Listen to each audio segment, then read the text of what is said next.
Hi, I'm Evan Feinberg, President of Generation Opportunity. Higher education in the United States has always been considered the greatest in the world.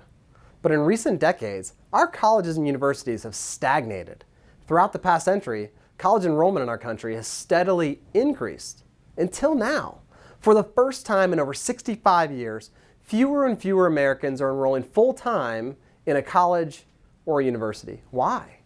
Because young Americans are being asked to pay more for a lower quality product.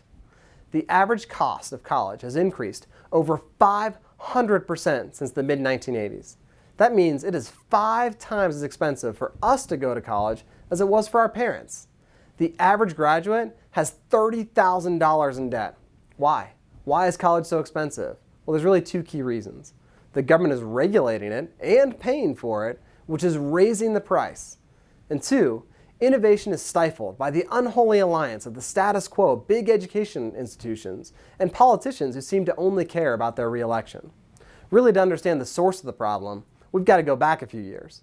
In 1965, Congress passed the Higher Education Act. President Lyndon Johnson signed it into law as part of his Great Society domestic agenda. He had the intention of not only supplying universities with the funding they needed, but to give assistance to students who were too poor to go to college. Well, that sounds great, right? Well, unfortunately, it didn't turn out too well. We helped some people go to college, but at what cost?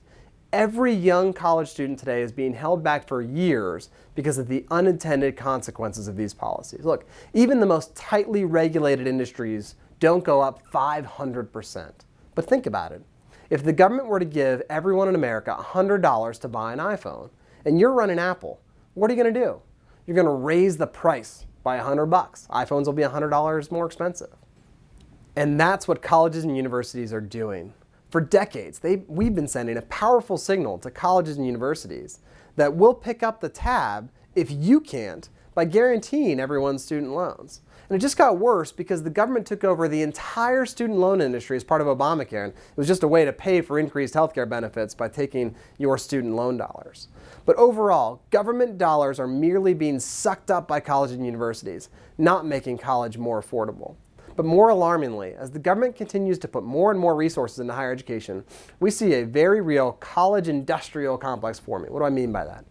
Colleges and universities are allowed by law to set these standards that determine eligibility for government money and student loans. These accreditation standards are used by them to regulate competitors out of the market and limit the impact of innovation.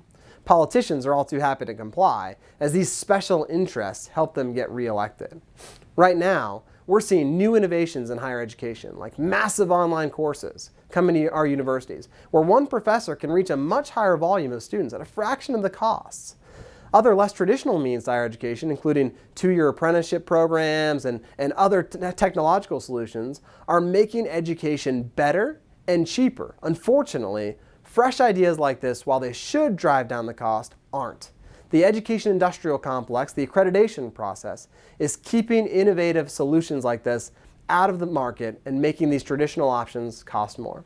So politicians like Barack Obama or Elizabeth Warren, they don't actually care about you or the next generation. They care about pandering for the votes of young people who are tired of drowning in student loan debt. So they hold out the idea of lower student loan interest rates over your heads. But if they were really interested in helping our generation, they'd be talking about higher education reform, not how to win the votes of those who've already graduated from college. Among the graduating class of 2014, 83% did not have a job lined up, despite 73% actively searching. And only half of all college seniors believe that their institution has properly prepared them for the workforce. We need more competition, more choice, more innovation in education. Tuition costs are only going to increase until we start voting politicians into office who are more interested in helping Americans than expanding the scope of the federal government's role in higher education.